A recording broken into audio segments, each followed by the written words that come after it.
السلام علیکم۔ آج ہم اپنی ویڈیو کا آغاز سب سے پہلے اپنے پیارے اللہ پاک سے دعا مانگ کے کریں گے، کیونکہ اللہ پاک کا خود فرمان ہے، اے میری مسلمانوں مجھ سے دعائیں مانگو، میں تمہاری دعاؤں کو قبول کرتا ہوں۔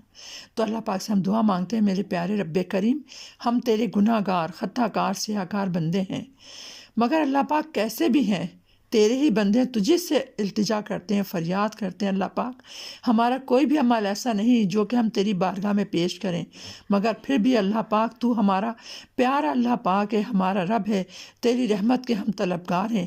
اگر تو نے ہماری التجائیں فریادیں نہیں سنی تو میرے پیارے اللہ پاک ہماری کوئی بھی سننے والا نہیں۔ اللہ پاک ہم سے راضی ہو جا۔ اللہ پاک میرے پیارے اللہ پاک ہم سے راضی ہو جا، اور اللہ پاک تو ہم سے راضی ہو گیا تو ہمارے تمام بگڑے ہوئے کام بن جائیں گے۔ آج میں اس ویڈیو میں کسی بھی قسم کی بیماری، مصیبت اور پریشانی کا عمل آپ کو بتاؤں گی۔ اس عمل کو توجہ اور دل کی گہرائیوں سے کریں گے تو کسی بھی قسم کے غم، بیماری، پریشانی اور بے روزگاری سے آپ کو نجات مل جائے گی، اور اگر کسی مقصد کے لیے کریں گے تو اس میں فوراً کامیابی آپ کے قدم چومے گی۔ عمل یہ ہے، دیکھیں، اول آخر 11 دفعہ آپ نے درود شریف پڑھنا ہے، شروع میں بھی اور آخر میں بھی۔ اس کے بعد میں ہم نے 11 دفعہ قل هو اللہ پڑھنا ہے، سورہ اخلاص۔ اس کے بعد میں اپنے یا اللہ یا باسط، یہ بھی 11 دفعہ پڑھنا ہے۔ اور پھر میں ایک ہی بات کہتی ہوں، سجدے میں جا کے اپنے مقصد کی دعا مانگے۔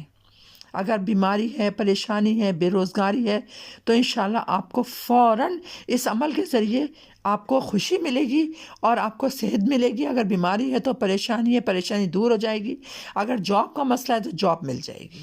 انشاءاللہ یہ عمل بہت بہت زبردست طریقے سے فوری طور سے آپ کو فائدہ پہنچائے گا، کیونکہ اللہ کا کلام ہے، اور اللہ کے کلام کا ایک ایک لفظ جو ہے نا، وہ جب ہم تلاوت کرتے ہیں تو تلاوت میں اللہ پاک ہمارے عمل کو دیکھتے ہوئے ہمیں ہماری من کی مرادیں پوری کرنے کا موقع دیتا ہے۔ تو یہ تو ہم عمل کر رہے ہیں، پڑھ رہے ہیں کہ اللہ پاک ہمارا مقصد یہ ہے، تو پھر اللہ پاک اس مقصد کو فوراً کامیابی میں بدل دیتا ہے۔ اوکے، اللہ حافظ، السلام علیکم۔